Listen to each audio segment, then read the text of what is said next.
Hogwarts Gene-Splicing Prodigy, Magical Creatures Meets Sci-Fi. Like, share and subscribe. Episode 21. The Practice of the Illusion Spell, the Exploration of the Screaming Haunted House. Please give me a plate of muffins, a steak, and 2 glasses of milk, thank you. Peter simply picked a few and said politely. The elf named Kiki was instantly excited. Mr. Wizard asked me to invite me. He actually said thank you. Oh, Kiki must make the best supper for this Mr. Wizard. Looking at the neurotic elf, Peter was afraid of trouble, waved his hand quickly, and said, "Please don't be too troublesome, just make a portion, and I'm already very hungry." Oh, Mr. Kiki's evil wizard is starving, and Kiki must punish himself.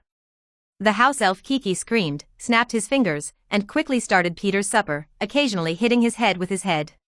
Stone pillars under the kitchen counter. Peter York doesn't understand the weird idea of house elves, who have been enslaved for thousands of years, and he will punish himself with self-mutilation at every turn, and he can use magic to make delicious food at the same time. It seems that Peter wants to learn the magic of elf. It is pure wandless magic. It is hard to imagine how such a powerful elf was conquered by wizards. In the blink of an eye, delicious food appeared in front of him, and Peter could only sigh at the wonder of magic. Pushing one of the glasses of milk in front of Cedric, he quickly cut his steak and muffins with a knife. Peter pointed to the milk and said with a smile, "Drink more milk, you will grow taller in the future." The kitchen lights were dimly lit, and the orange-yellow candles on the table shone on Peter's jade-like face. In Peter's bright smile, Cedric drank the milk he usually hates the most. Peter is very satisfied with his appearance. People are visual animals.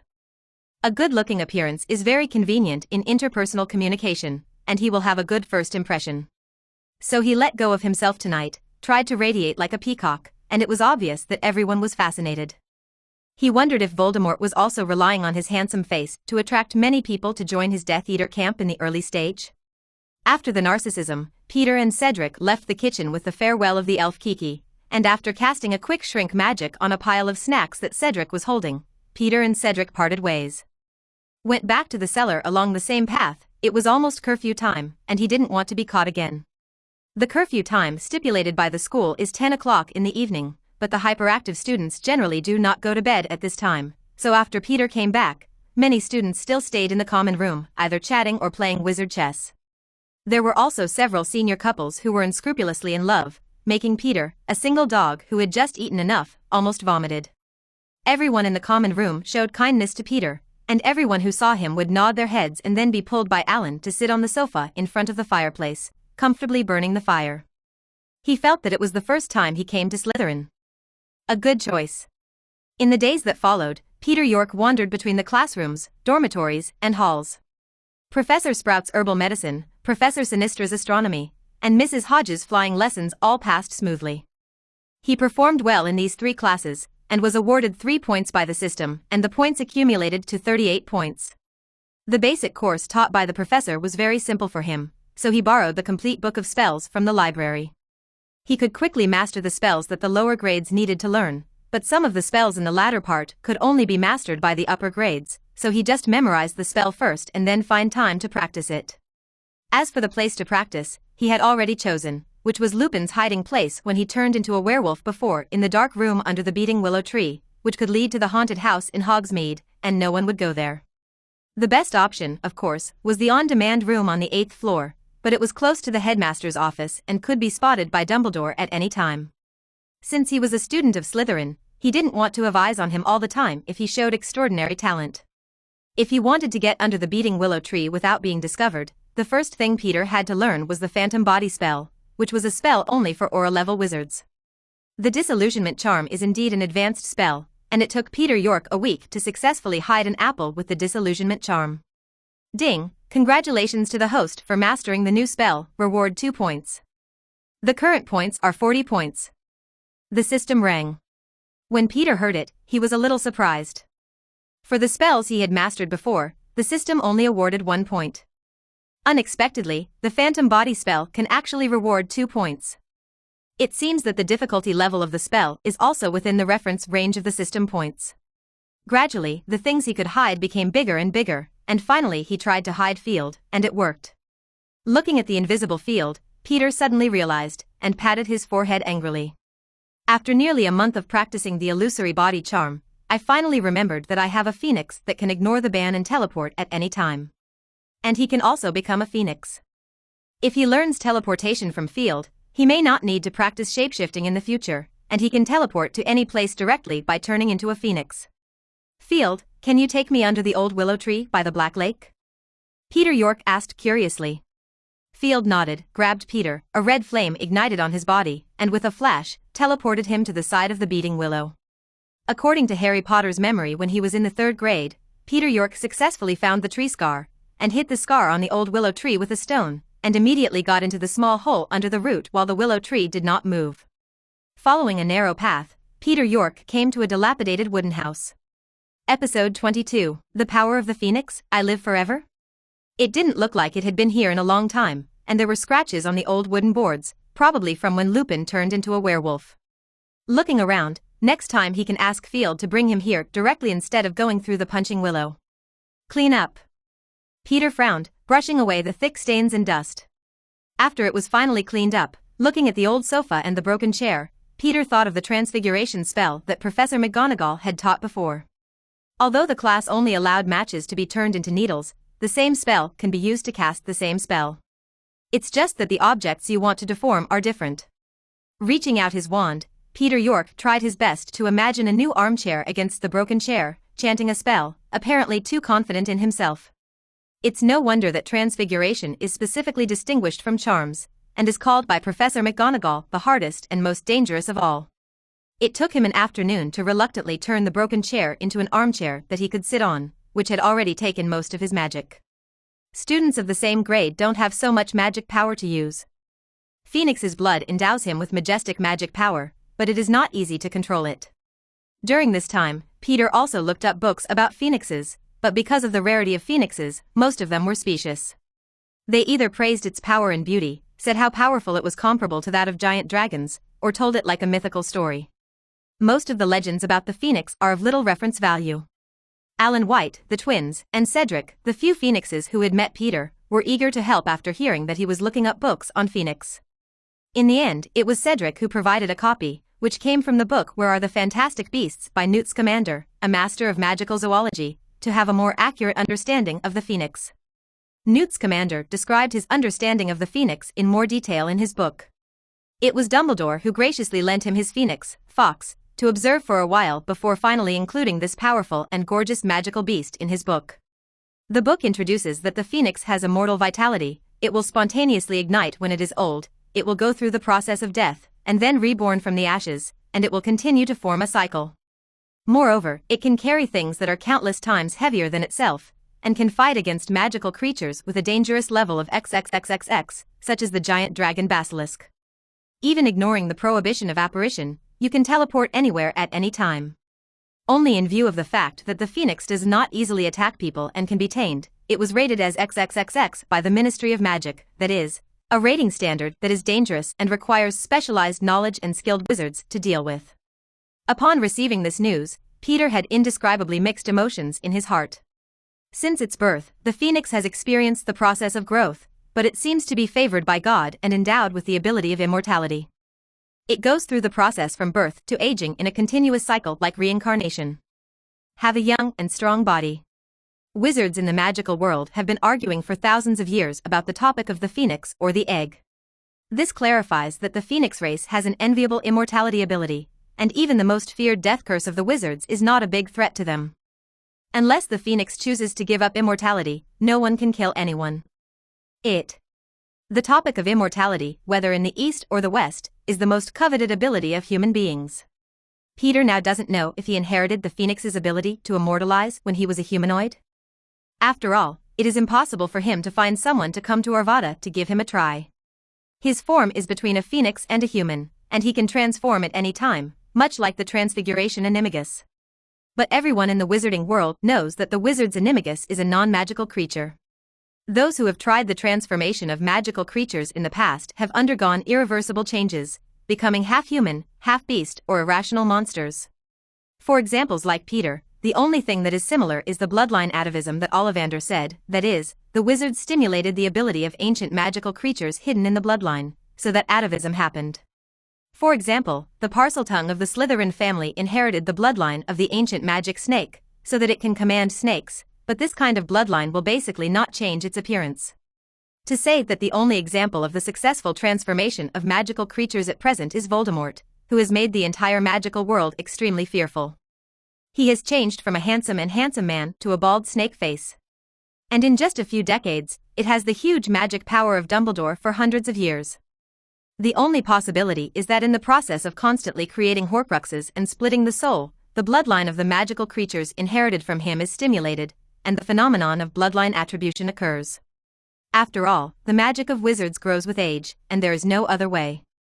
The source of the birth of wizards has not been verified, but it is said that ancient human beings combined with humanoid magical creatures to give birth to offspring with magical power, which is the earliest source of wizards. While many wizards scoff at this, Peter also finds it more credible. Because strictly speaking, he now belongs to the category of humanoid magical creatures. His original human body was burnt to ashes when he was brought to Nirvana for the first time by Field. Now he is reborn from the ashes and reshaped into a new body by the fire of Nirvana. And the wonderful combination of human soul and phoenix blood, coupled with the role of the super gene fusion device, shaped his existence as both a human and a magical creature. Episode 23. Visiting Hogsmeade, the secret road provided by the shopkeeper? The fastest growth in magic power of wizards is from the age of 11 or 12 to adulthood. Peter's magic power is now comparable to that of an adult wizard. But his magic power is in a stage of rapid growth. Every day Peter can clearly feel that the magic power in his body is growing little by little. That's why he needs to practice magic in a dark room called a haunted house through the secret passage under the willow, and vent the magic power of the expansion in his body. Peter will go back to the dormitory whenever he has time, and then let Field take him to the dark room under the willow. Become what you want to change. At the same time, with the complete collection of magic spells found in the library, he has successfully cast more than a dozen magic spells, and the system points have also accumulated to 60 points. One step closer to 100 points. And he also found that the room he was staying in was in Hogsmeade, not under the willows he thought. Nearby residents are staying away from the haunted house, known as the Screaming Shack, because of the terrifying sounds that used to be heard on full moon nights. After practicing magic, Peter sat on the brown leather sofa that he had made, listening to the lively sounds from Hogsmeade Village in the distance, stood up curiously, pushed open the dilapidated door, and walked out. Hogsmeade Village is a village near the Hogwarts School of Witchcraft and Wizardry. It is also the only magical village in the UK that does not live in Muggles. It is recorded in the Hogwarts Library's Magic Historical Relics, and it is also a goblin in 1612. The headquarters of the mutiny. Peter walked on the street, with shops lined up on both sides, passing a series of quirky shops such as the most representative Three Broomsticks Bar, Zoke Joke Shop, Honeyduke Candy Shop, Peter observed novelly. These are like fairy tale sights. Passing by a room that was about to peel off the paint on the Hog's Head bar, Peter quickened his pace. There lives another Dumbledore. Does the ghost know if this Dumbledore finds him? Will he report to another Dumbledore who lives in Hogwarts? To know what he looks like now, he doesn't look like he is in the 3rd grade, and today is not a day off, and students above the 3rd grade will not come. Ding, sign in to Hogsmeade Town, reward 1 point. The current point is 61 points. The system prompt sounded again. After walking around the street, Peter walked back and came to the Honeyduke candy store. He wanted to bring some snacks back for his friends to eat. Jingle bell. The sound of the bell rang with the opening of the door. Welcome to the Honeyduke candy store, what do you need? Ambrose Froom, the slender, bald owner, asked without looking up, who was sorting the goods on the shelf. I'll take a look first, sir. Peter didn't bother the busy shopkeeper, looking around, thinking about choosing what to buy. The owner, Ambrose Froom, heard the young voice of the customer, stopped and looked up at Peter. Looking at Peter's Slytherin school uniform and his 11 or 12-year-old appearance, he smiled unexpectedly and clearly. It seems that you have found a secret passage, which is really good. Is it a first year or a second year? Hogwarts' students are getting smarter. Then he comforted, don't worry, I will keep it a secret for you. In the past, some students have found the secret passage to Hogsmeade Village, but they are not as young as you. Peter has plenty of funds. After the owner's enthusiastic recommendation, he bought ordinary magical snacks such as BB Dewey beans, chocolate balls, ZZ honey candy, and toffee. Then I bought Bubble Super Bubble Gum, which can blow big bubbles, Ice Mouse, which can freeze its tongue, Pepper Urchin, who can breathe fire, and a dense pile of cockroaches, ready to give to twins who like to be funny. In view of Peter's consumption of a lot of gold galleons in the store owner kindly wrapped the candy with an episode of large oil paper, and used magic to reduce the package to the size of a fist and put it into his pocket. The owner of the shop, Mr. From, who already knew Peter's name, patted his bald head with a smile, and said to Peter with a mysterious face, "Mr. York, do you want to know the other one, which can be connected here and Hogwarts? Secret passage? And it is a very secret passage, few people know about it." Peter looked suspicious, not knowing what medicine the shopkeeper was selling in the gourd. Looking at Peter's puzzled expression, Ambrose From gave the answer directly. "There is a secret passage in my shop that leads directly to the 3rd floor of Hogwarts School of Witchcraft and Wizardry, and some students come through this secret passage. It's very convenient to come here to buy things, you don't have to wait until the weekend to come, you can come at any time, and you don't have to worry about being caught by the professor. How is it, are you interested?" "Mr. Ferrum, why are you telling me this? Shouldn't the less people know about it, the better?" Peter asked, puzzled. "Aren't you old enough to come to Hogsmeade Village? Through this secret passage, you can buy any candy that you want to buy directly from my shop, without worrying about running into the professor." Owner Ambrose From winked at Peter. Ah. Peter suddenly realized that the owner of this candy shop is indeed a businessman. After seeing Peter's spending power, he knew that he was a student of Slytherin, so he wanted to expand his business to him. After all, most of the Slytherin students have a good family background, and the secret road is a very good sales route, which can make the restless students in the 1st and 2nd grades feel exciting and buy things that cannot be bought in the school. Episode 24, Exit of the Secret Passage, Meet Cedric again. Since the owner of Honeyduke generously gave a secret message, Peter followed the owner's guidance to the cellar. There was a grey trapdoor under the cellar, which seemed to be integrated with the floor and was difficult to find. Open the trapdoor, and there is a long and narrow step under the door. Go down, and after a short and narrow dirt passage, there is a slide in front of you. The slide is not too steep, you can climb it, and at the end of the slide is the exit. Peter tapped the back of the statue blocking the exit with his wand and said, "Separate left and right." The exit opened, Peter walked out and watched the huge humpbacked one-eyed witch statue cover the exit again, leaving no trace. The statue of the one-eyed witch with a hunchback is on the 3rd floor of the castle. Peter's lunatic attributes broke out again, and he seemed to be spinning around for a long time. Fortunately, it was still daytime, and there was no class in the afternoon, so he had enough time to find the right way. The stairs on the 3rd floor were a nightmare, they kept moving. Peter went down the moving stairs, but at the end there was either a false door that couldn't be opened. Either an abandoned classroom was opened, or a dark corridor room that seemed to contain terrifying monsters that would rush out at any time. Peter scratched his head violently, and he would go crazy if he couldn't get out of the 3rd floor. His usual self-cultivation collapsed in front of this labyrinth-like castle. He never found out that he had the attributes of a lunatic in his last life. How could he have so many problems in his entire life? After finally returning to the moving stairs, Peter didn't want to go any further, he just sat on the stairs, and moved with the stairs. Gryffindor lived on the 8th floor, Ravenclaw lived on the top of the tower, both of them. To pass here, he is not afraid that he will not meet anyone. Peter looked at the mechanical watch on his wrist, it was already 5 o'clock in the afternoon, and all the grades with classes should be out of class. The hour hand is moving a little bit, and Peter's patience is also disappearing a little bit. He swears to get the Marauders map left by the robbery group as soon as possible, otherwise the Lucci that breaks out from time to time will kill him. There was a sound of footsteps coming from upstairs, and Peter stood up and looked up to see a group of students coming down from above, students from Ravenclaw and Hufflepuff, who appeared to have just finished their class.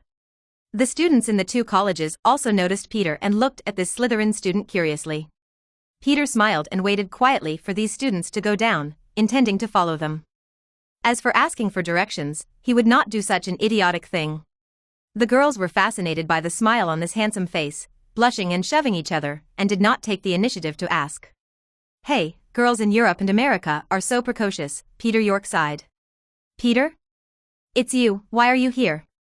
Cedric emerged from behind the crowd, put on Peter's shoulder, and asked excitedly, not seeing him much for a while.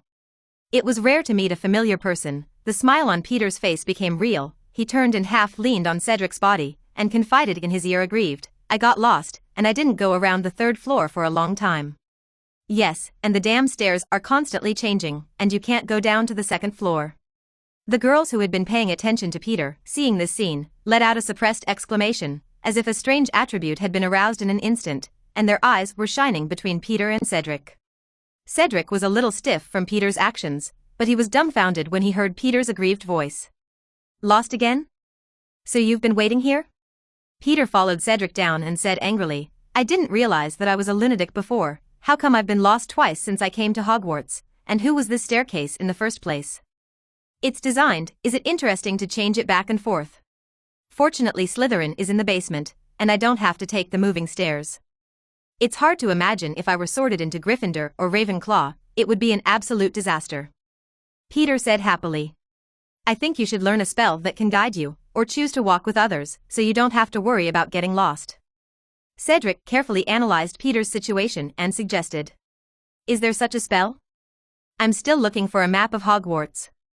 Peter asked suspiciously, he didn't see such a spell in the Book of Spells. I remember a spell that guides the way. It's called the orientation spell, but few people use it, so it doesn't belong to the scope of basic spells. I only remember it after watching my dad cast it once. You can ask Professor Flitwick, he is a master of spells, and there are almost no spells he doesn't know about. Okay, there's a charms class tomorrow, I'll ask Professor Flitwick. Peter nodded. The two exchanged whispers while walking with the large army. The girls of Hufflepuff and Ravenclaw, looking at the two handsome boys in front of them, leaned together and whispered excitedly, exuding a pink atmosphere. Cedric didn't know that there was a peculiar race called rotten women in this world, but he could only feel a few pairs of hot eyes staring at him, making him uncomfortable. What's wrong, Sid? Peter asked, noticing Cedric's awkward look. It's okay. Cedric shook his head, trying his best to ignore the feeling in his back. After arriving in the hall smoothly, Peter was about to separate from Cedric when he returned to Slytherin's long table. He remembered the shrunken candy in his bag, and followed Cedric to sit at the end of the Hufflepuff long table. Episode 25, Dividing Candy, Looking for Trouble with Peter? With a puzzled look on Cedric's face, he took out the parchment paper wrapped in honeydew candy from his bag and put it on the table with his wand. Quick zoom. The package turned into a big bag, the oil paper was unwound, and the sweetness of the candy came out from the inside. Cedric looked at the various candies in the package in surprise, which included almost all kinds of candies in the magical world, and swallowed unconsciously. Peter, did you evacuate Honeydew? How is that possible? Peter shook his head, with a joking expression on his face, and said, I just asked Mr. Ambrose Frum to get a few copies of each candy in his shop. Cedric and Hufflepuff students next to him looked at Peter's unconcerned expression, silently talking about the goddamn rich man. Among them, students from better families have a maximum of 1 or 2 gold galleons for a month's pocket money, and it is converted according to the currency of the magic world. 1 gold galleon equals 17 silver cents, 1 silver cents equals 26 coppers special. They spend most of the time buying a few packs of candy for a silver cookie. Looking at this large bag of candies, it roughly looks like 20 or 30 gold galleons. You must know that the price of a wand is only 7 gold galleons. Peter likes sweetness, so he took out a bag of ZZ honey candy, opened it, took out a golden candy and put it in his mouth, squinted his eyes with satisfaction, and then took out another and stuffed it into Cedric's mouthly, asked, How is it, not bad? Immediately, he looked at the crowd, pointed at the pile of candies in front of him, and said, I bought these for you. You can choose what you want to eat. Don't be polite to me. Cedric only picked up a packet of ZZ honey candy, but he refused to take more. Peter shoved him a bunch of candies and told him to share it with other students before slipping away. Go to the Gryffindor long table and distribute some normal candy and the pile of weird candy bought just for him to the Weasley twins who are playing with their classmates. The two brothers accepted it with great joy, especially when they saw the mischievous candy products such as Ice Mouse, Pepper Boy, and Cockroach Pile. They were even more moved and felt that Peter knew them very well. Oh, Peter, you're such a buddy, what would we do without you? Possessed by the twins, they hugged Peter excitedly, wiped their non-existent tears with their hands, and sang in Shakespeare's tone. Peter rolled his eyes speechlessly, broke free from the twins' body, took the remaining pile of candy back to Slytherin's long table, and sat in his seat. He hadn't finished eating the ZZ honey candy he opened just now, but he felt that this candy suits his taste very well, so after leaving all the honey candies, he distributed the other candies to the students at the adjacent table. Alan White unceremoniously took half of the candy, in his words, as a roommate's welfare. Peter said he didn't want to deal with the increasingly cheeky roommate. Honeydukes candies are not cheap, and Slytherin students don't often get them, so he gladly accepted Peter's candies, and there was a sense of closeness in his demeanor. It wasn't dinner time yet, and there were only a few servings of fruit and desserts on the table. Most students do their homework at their desks, and classes at Hogwarts are easy, with no more than 3 or 4 classes a day. But the professors assign a lot of homework. For example, after Professor McGonagall's Transfiguration class, they have to hand in an assignment that fills a whole sheet of parchment. Some lazy students try to write as large as possible, preferably filling parchment. Peter's homework is very little, and his magic progress far exceeds that of the students in the same grade. He is the first to successfully perform the magic taught by the professor in each class, and he strives to be perfect. So even the most strict Professor McGonagall smiled and exempted him from his homework, so that he could come to her office to ask questions at any time if he didn't understand. This made Peter's position in the first grade of Slytherin more and more consolidated, and no one spoke of his bloodline, and some even speculated that Peter's ancestors might be wizards. But there are always a few extreme pureblood advocates who don't like Peter, especially after seeing his popularity among the Slytherin senior girls, and decide to teach him a lesson. Derek, who was in the 5th grade, took a bite of the pork chop and said to his companions, "This damn mudblood not only defiled our Slytherin, but also deceived a lot of people with his face, making the first-year freshmen get close to this mudblood. I don't know how Chris Jones is a prefect. To take the lead in accepting this mudblood is really depraved." His classmate Thomas asked, "Then what are you going to do? Are you going to teach this mudblood a good lesson?" Derek nodded fiercely. "I've been paying attention to this mudblood for a while, and he almost always runs between the library, the dormitory, and the classroom. I'll give him a good one tonight while he's on his way from the library back to the dormitory. Lesson: keep him away from the purebloods of our academy. Better get him out of the Slytherin lounge before the filthy mudblood smell gets in the way." Thomas asked nervously, "But I heard that the mudblood has mastered a lot of spells now, and when the school chief battle started, he even used armor to protect himself." "We haven't mastered this spell yet." "Are you sure? Can you beat him? He's a mudblood in grades, and he has a great armor and protection. Can't I still deal with him as a 5th grade student?" Derek was a little angry when he heard this, and then said with a sinister smile, "I just happened to be at home from home. Learned a curse, ready to use it on this mudblood tonight. Let's see how it works." Seeing Derek's smile, Thomas couldn't help having a cold war, but he knew that Derek's father was still locked up in Azkaban because he followed the mysterious man. And the person Derek admires most is his father. Episode 26. Visit Professor Flitwick and ask for spells. Thomas said hesitantly, "Derek, don't you want to cast black magic on that mudblood? If you are found, you will be fired." Derek looked at his roommate who had been playing with him better, glared at him and asked, "Thomas, what the hell is going on with you today? How dare you become so timid? It's just dealing with a mudblood, just be careful and you'll be fine. Besides, it's not to kill him, it's just to make him suffer for one night, and the next day nothing happens. Even if he wants to find a professor, he can't find the problem." Thomas was eventually persuaded by Derek to ambush Peter York in the hallway tonight.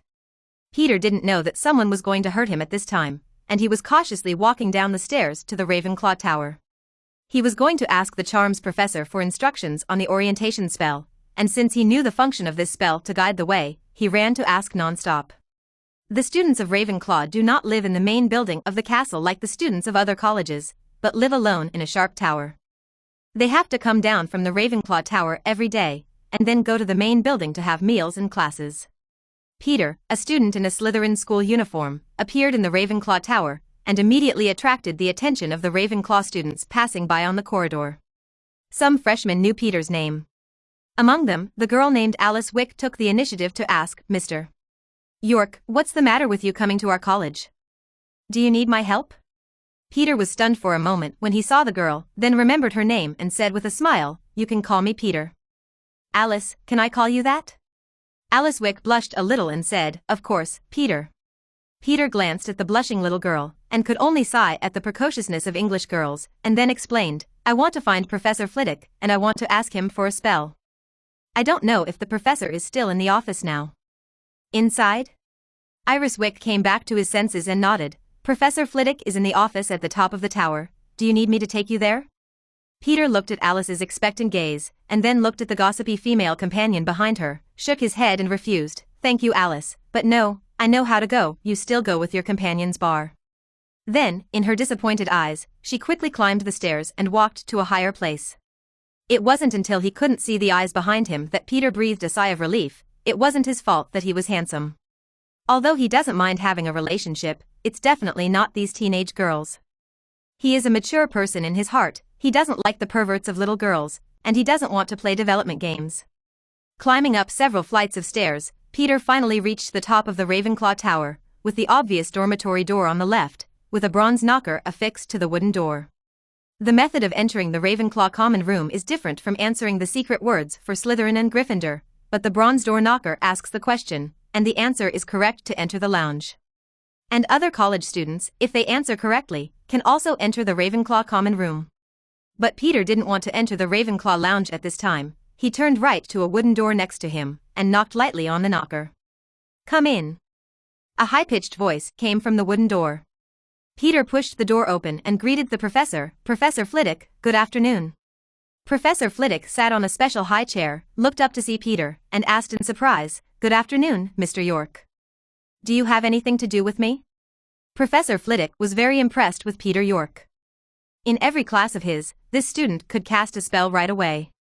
Although he deliberately hid, he was still noticed by Flitwick, who had been teaching for many years. Peter looked at the diminutive professor behind his desk, and didn't have the slightest thought in his mind. This Ravenclaw Dean is not only proficient in spells, but also a dual competition champion. With the sensitivity endowed by the Phoenix bloodline, he could feel the majestic magic power in Professor Flitwick's short body. In addition to Dumbledore, he and Professor McGonagall are in the academy, and the magic is powerful. Even Professor Snape came close. Peter said shyly, "Professor Flitwick, I know from my friends that there is a directional spell that can guide the way. Do you know this spell? I want to learn this spell, but I have searched the library collection, but I can't find it." "Find this spell." Hearing this, Professor Flitwick nodded. "Direction spell? I know, this is a somewhat remote spell, so it is generally not recorded in standard spells." Then he said with some disapproval, "Mr. York, this directional spell, it's complicated and requires a higher grade to get access to. I think you'd better learn the standard spells from the book first, you can't be too ambitious." Episode 27, Professor Flitwick's Spell Notes, Join the Club. Peter said anxiously, "Professor, I have already learned all the spells in the first grade textbook, and now I am learning the content of the senior grades by myself. And I am learning this spell because I have the habit of getting lost. If I don't learn the directional spell well, I might be trapped in a classroom in the castle someday. So teach me the spell, Professor." Professor Flitwick said in disbelief, "You said you have finished the first grade?" Peter looked at the professor in disbelief, took out his wand, and pointed at a book on the table. Then the book slowly floated up, and flew around at will with the direction of the wand. "Silent casting!" Professor Flitwick exclaimed in surprise. Although he has seen many talented people, he has never seen anyone who can cast silent spells in the first grade. "This is amazing."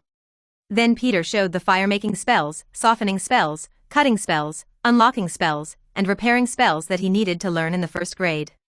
Finally got the floating book back on the table and danced a graceful waltz. Flitwick watched Peter skillfully cast all the spells, his mouth wide open, then he clapped his hands excitedly, and said in admiration, "Well done, Mr. York. You are one of the students I have taught so far, the most talented, the tallest one.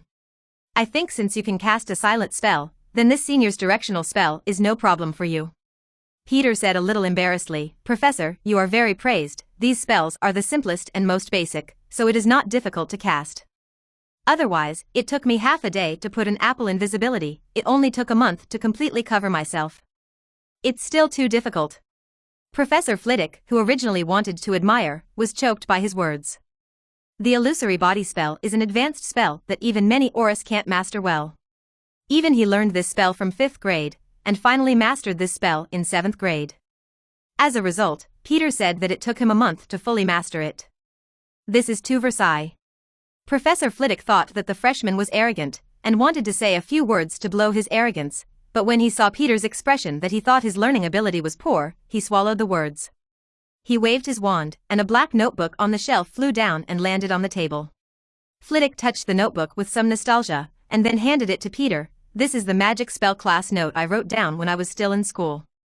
There is a record of directional spells on it, I hope it will be useful to you."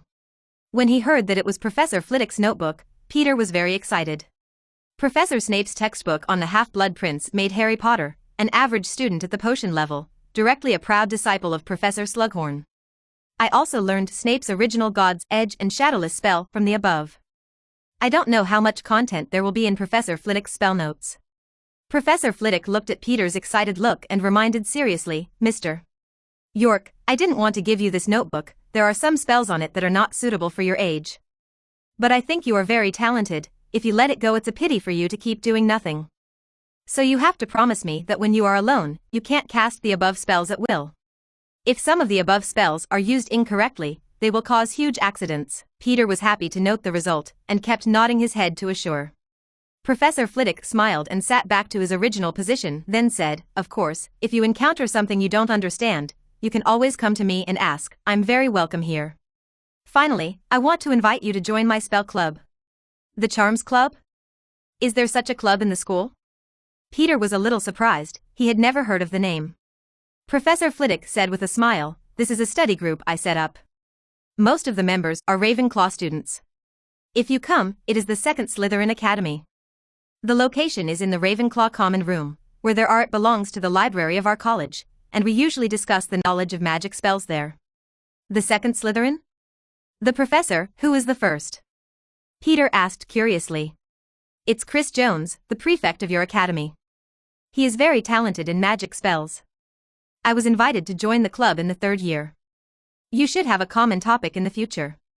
Flitwick replied. Of course, Peter was very willing to be able to join such a group, and he happily agreed to the professor's invitation. Ding, get an invitation from the professor to join the magic club and reward 1 point. The current points are 62 points. The system quietly awarded a point, but Peter, who had turned off the system prompt sound, did not hear the prompt sound. The previous system's sudden prompt always caught him off guard, so he only asked the system to remind him when his points reached 100. After this period of contact with the magical world, Peter clearly felt that the entire magical world was still in the world of 16 or 17, and the main wealth was still in the hands of a few pure bloods. Even the important positions in the Ministry of Magic were pure bloods.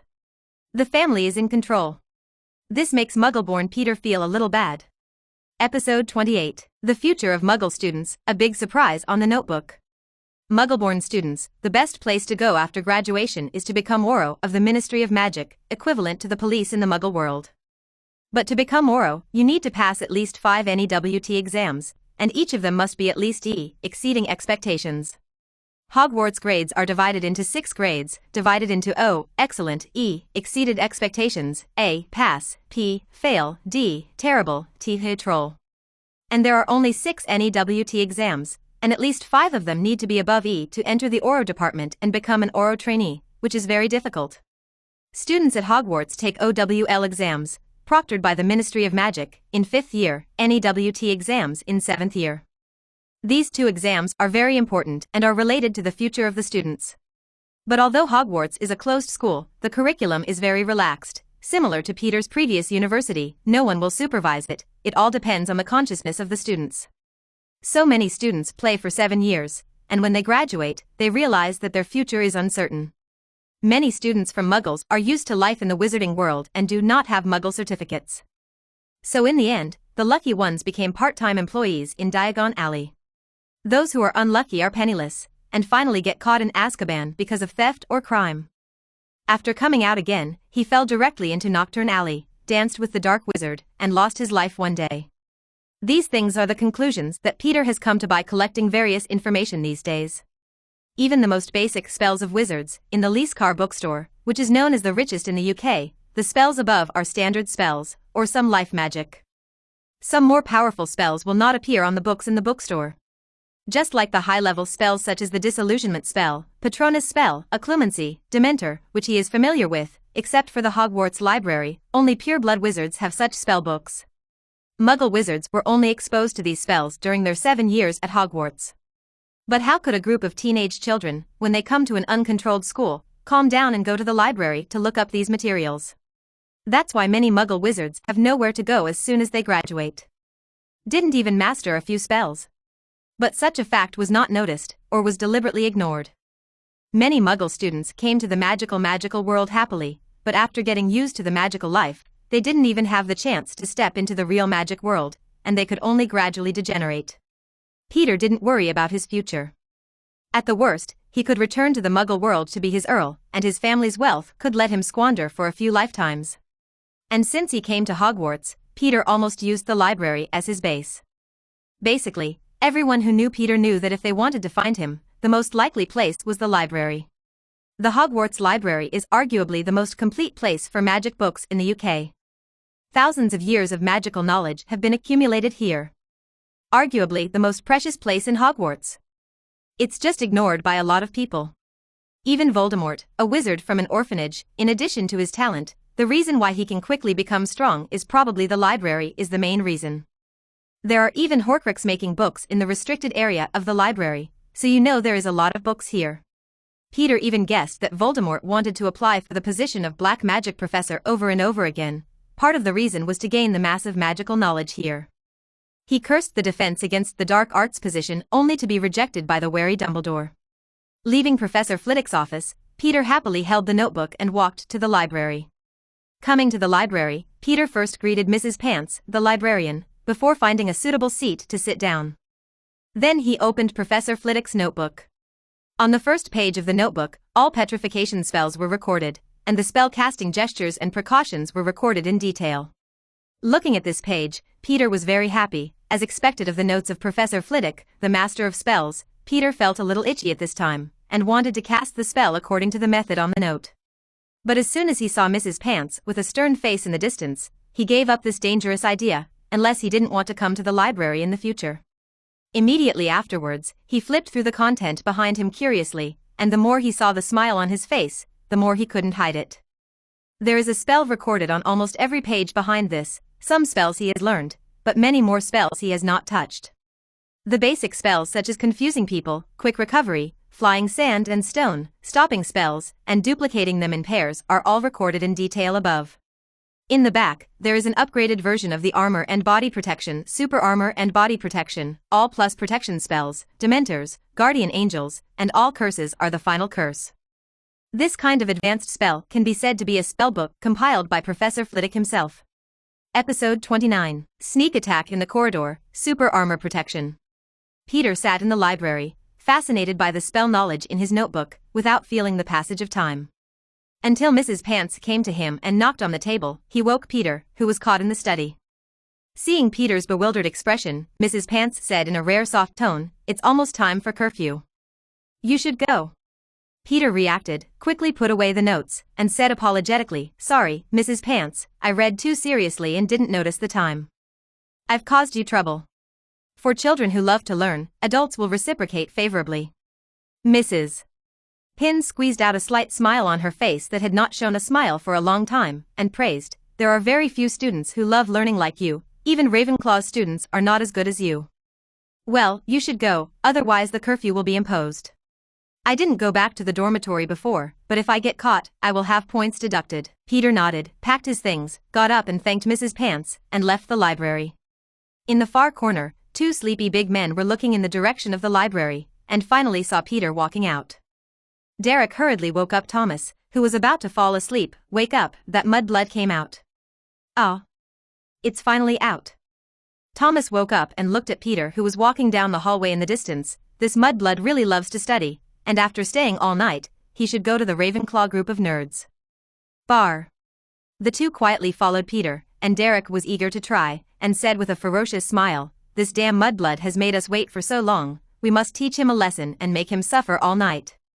Peter didn't notice the movement behind him at all his mind was thinking about the spell on the notebook.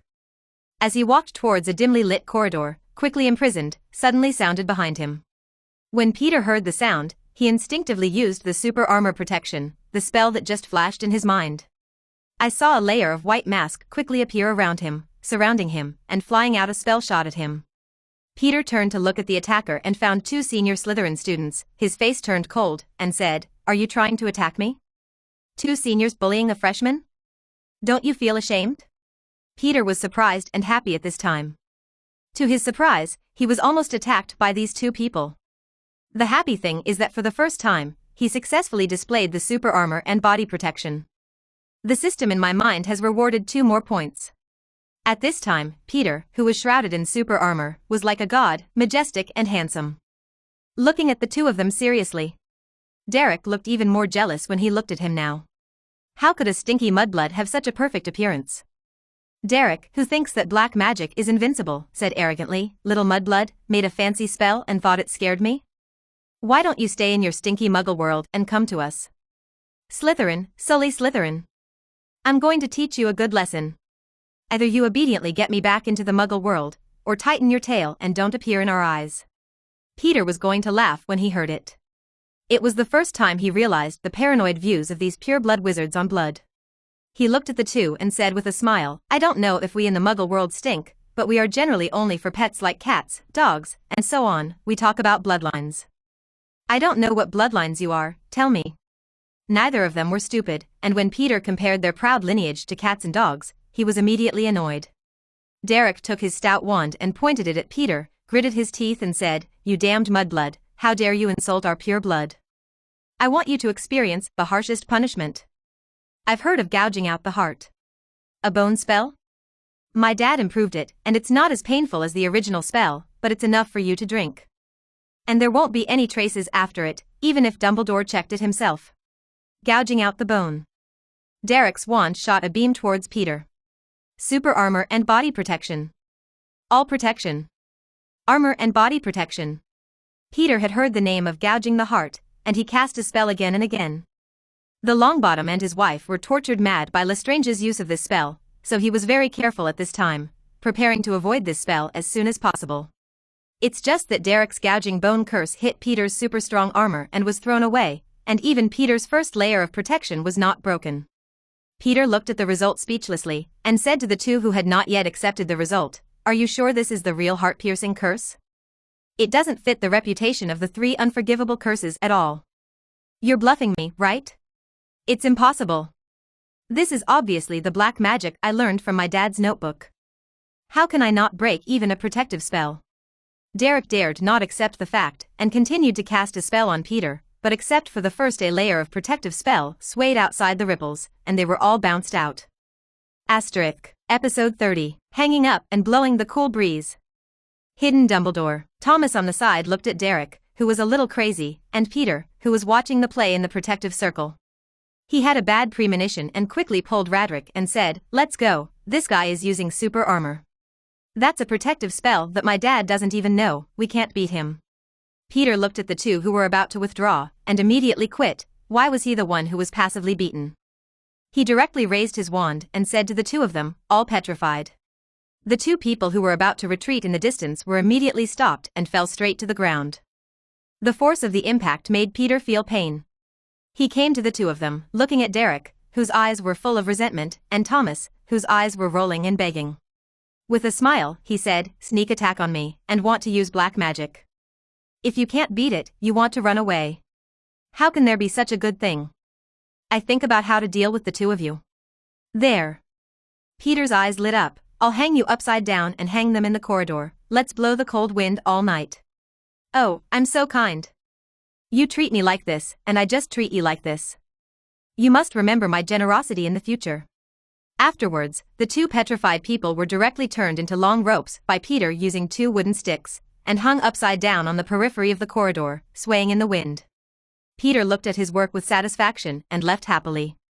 After Peter left the corridor, in the shadow of a corner, a tall figure and a short figure came out. It was Dumbledore and Professor Flitwick. Flitwick watched Peter disappear with satisfaction, and said to Dumbledore, "I read him right, Peter York is a very talented student, and he is mentally bright, not like a Slytherin student at all. It would be great if he could be in Ravenclaw. I gave him all the spell notes I summarized, and I didn't even give it to the students of my own academy. It's just that his talent is really terrifying, and he has even displayed super armor and body protection. It won't take long for the notes to be given to him." Dumbledore looked at the place where Peter disappeared, and then looked at the 2 Slytherin students who were hanging in the air. After thinking deeply for a while, he was relieved and said to Professor Flitwick with a smile, "Fellows, you are right, Peter, this kid is very talented, even higher than Voldemort. And his mind is not bad, he is really like a pure researcher. Although I don't know why the Sorting Hat assigned him to Slytherin, but obviously he can protect himself. As you may not know, This little guy is an earl in the Muggle world. He's obviously very good at dealing with Slytherin students. We don't have to worry about his suffering at all. And he still has good friends in Gryffindor and Hufflepuff. We just need to guide him at a critical time, and we don't have to worry about him going astray. Maybe we will welcome a very good student at Hogwarts. After Professor Flitwick heard Dumbledore say Voldemort's name, his body trembled, and he said quickly, "Dumbledore, please don't say that name again." "Peter York, I will keep an eye on it. I have invited him to join my spell club, you can rest assured." Dumbledore looked at Flitwick's reaction and sighed helplessly. "Filius, fear of a name will deepen the fear of this name." Flitwick shook his head. "Dumbledore, I'm not you, I don't have the power to fight the source of fear. After he cast a spell on this name, we're doomed to never call the mysterious man by his name." Dumbledore gave up. He turned to Flitwick and said, "Felius, guide Peter well, he's a good boy who knows how to thank you, and he'll be close to you when he gets your notebook. He may be the one we face in the future. It's time to turn the situation around." Flitwick nodded in surprise, not expecting Dumbledore to rate Peter so highly. Then he looked at the two people hanging in the corridor and asked, "What should I do with these two people?" Dumbledore looked at the two Slytherin students in the distance with deep eyes, and then said indifferently, "Let them continue to hang, although Derek's black magic was blocked by Peter's super armor, but if you are a student, you may be suffering. Since Peter has chosen his way of repaying, we don't have to intervene." Hearing this, Flitwick was also very angry and said, "Actually attacked the lower grades in the school corridor, and even performed black magic. If they are strictly investigated, they should be expelled from the school and sent to Azkaban to calm down. Good luck to them." Dumbledore, looking in the direction of Peter's disappearance, smiled and said, "Who knows, the little snakes may have different personalities, but one thing is that they hold grudges. I don't think this is the end, maybe I'll have to do it for Derry. They are worried. Peter, this little guy, I don't think he looks like such a generous person. Just hanging up and taking revenge, it doesn't look like a Slytherin style."